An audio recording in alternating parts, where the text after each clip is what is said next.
Mga sisilab, i-flex ko lang itong mga kinokolekta ko na bulaklak. Ito ay mga pinagpibili ko pag Ramadan at saka Eid. Ah, yung last time nung Ramadan pa, mga sisilab. Alam nyo, napakaganda itong halaman na ito. Ayan o, ang pinapalitan ko lang is yung tubig. Ayan, nililinis ko lang siya. Pero ito, hindi siya na tignan nyo, para siyang plastic. Ang ganda, grabe. Ilang months na po ito. Ayan o, para siyang plastic. Napakaganda. Kaya gustong gusto ko nangongolekta. Ayan nyo po, mahilig po ako ng mga halaman. Kaya kinuha ko to na naman dahil patapon na, itinapon na ng kasama ko sa basura. Sabi ko wag itapon, kukolektahin ko. Tignan nyo naman oh, binibili ng 300. Ganito lang, tapos itatapon na pagkatapos na ng Eid. Wala nang kwenta. Ayan oh, tignan nyo, napakinabangan ko na naman. Kaya ako yung nangongolekta, kaya ako yung sulit sa binibili ni Madam. Ayan, o di ba? Mga sisilab, o tignan nyo. O di ba? Nakakaipon ako ng mga ito, napakaganda talaga ito.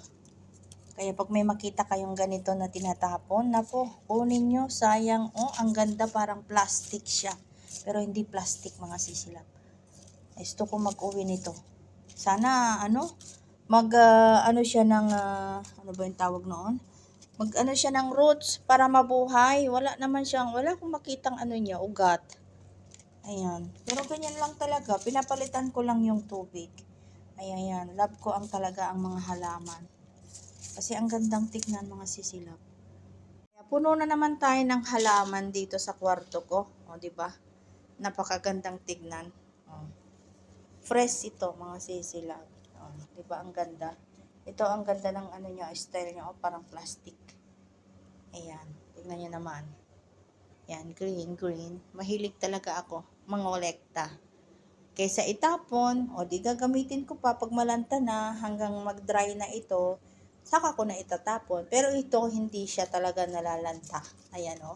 Ang ganda. Matagal na ito. Ilang buwan na. Kaya napakaganda, mga sisilab. Ayan lang po. Na-flex ko lang, mga sisilab. Thank you for watching. Dahil nagpapaganda sa ating bahay o sa kwarto o sa main door o saan man. Ayan ang aking habit. At ito yung mga favorite ko.